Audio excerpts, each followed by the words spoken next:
Assalamualaikum warahmatullahi wabarakatuh. Perkenalkan, nama saya Soraya Saufwa Aflaha dari jurusan Bimbingan Penyuluhan Islam angkatan 2024 kelas B dengan nomor NIM 303240038. Saya di sini akan menjelaskan sedikit tentang analisis penyimpangan tauhid dalam Islam. Yang pertama, kita akan membahas pengertian bid'ah. Bid'ah adalah membuat atau menciptakan sesuatu yang belum pernah ada contoh sebelumnya. Secara umum dan sederhana, bisa dikatakan bahwa bid'ah menurut syara adalah sesuatu yang baru dalam urusan agama yang belum pernah ada pada masa Rasulullah. Setelah kita membahas tentang pengertian bid'ah, saya di sini akan memberikan satu contoh hadis yang menyimpang tentang bid'ah, yaitu hadis tentang tertolaknya perkara baru yang tidak pernah ada asalnya.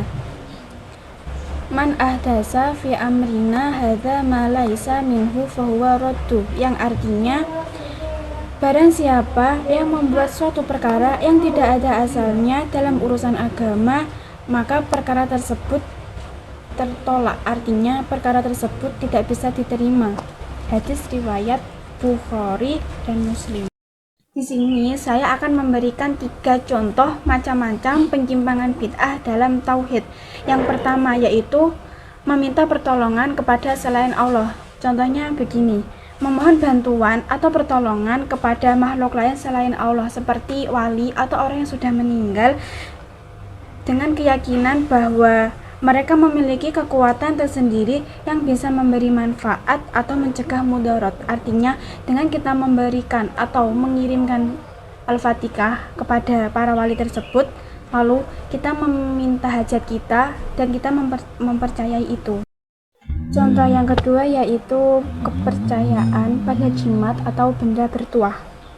Mempercayai bahwa jimat, batu, atau benda tertentu memiliki kekuatan khusus yang dapat memberikan perlindungan atau keberuntungan. Hal itu adalah termasuk bentuk penyimpangan karena hal tersebut menyalahi tauhid rububiyah.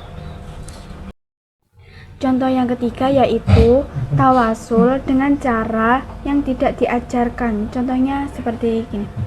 Ketika kita bertahlil atau mengirim doa kepada Allah, sebelum tahlil kita itu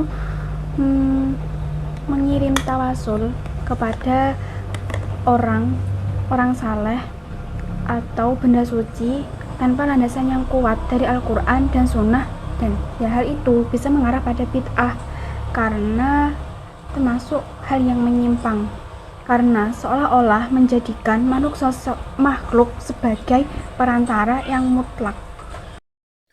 Penyebab penyimpangan tauhid yang terjadi dalam bid'ah antara lain yang pertama yaitu kurangnya pengetahuan alam, yaitu contohnya seperti minimnya pemahaman terhadap Al-Quran dan Sunnah membuat beberapa orang menambah atau mengubah praktik ibadah tanpa dasar.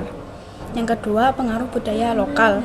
Tradisi atau adat setempat sering bercampur dengan ajaran Islam sehingga praktik bid'ah dianggap bagian dari agama. Contoh yang ketiga yaitu kepentingan sosial atau politik. Ada yang menciptakan ritual baru untuk memperkuat pengaruh sosial atau status keagamaan. Yang keempat, keinginan mendekatkan diri secara berlebihan. Tambahan ibadah tanpa dasar syariat seperti jumlah zikir tertentu yang tidak dituntun sering muncul dan niat mendekatkan diri kepada Allah. Oke, pembahasan yang ketiga kita akan membahas tentang contoh penyimpangan bid'ah pada masa kini. Yang pertama yaitu ritual atau upacara baru dalam Islam. Beberapa komunitas menciptakan ritual atau upacara yang sebenarnya tidak ada contohnya dalam Al-Quran dan As-Sunnah, seperti mengadakan acara khusus untuk peringatan tertentu yang dianggap harus dilakukan secara seremonial. Contoh yang kedua yaitu pengamalan zikir atau doa dengan jumlah tertentu. Seringkali ada ajaran yang menetapkan zikir atau doa dalam jumlah tertentu tanpa ada dasar yang jelas dari hadis atau Al-Quran. Meskipun jika sangat dianjurkan, penetapan yang tidak ada dasarnya termasuk bid'ah. Contoh yang ketiga yaitu perayaan-perayaan religius yang tidak ada contohnya, seperti memperingati kelahiran tokoh agama dengan cara-cara tertentu atau menyematkan doa khusus untuk momen-momen tersebut. Misalnya perayaan Maulid Nabi Muhammad yang dalam Islam sebenarnya bukan merupakan praktik wajib atau tuntunan ibadah.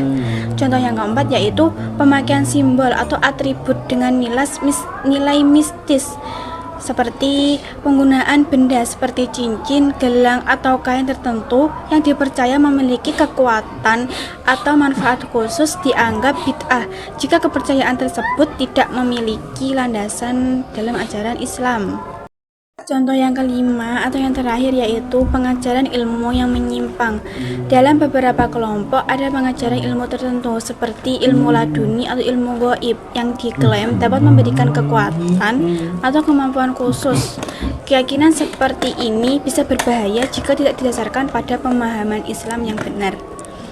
Cukup sekian penjelasan dari saya, ada kurang lebihnya mohon maaf. Akhirul kalam. Wallahul muwaffiq ila aqwamit thoriq. Wassalamualaikum warahmatullahi wabarakatuh.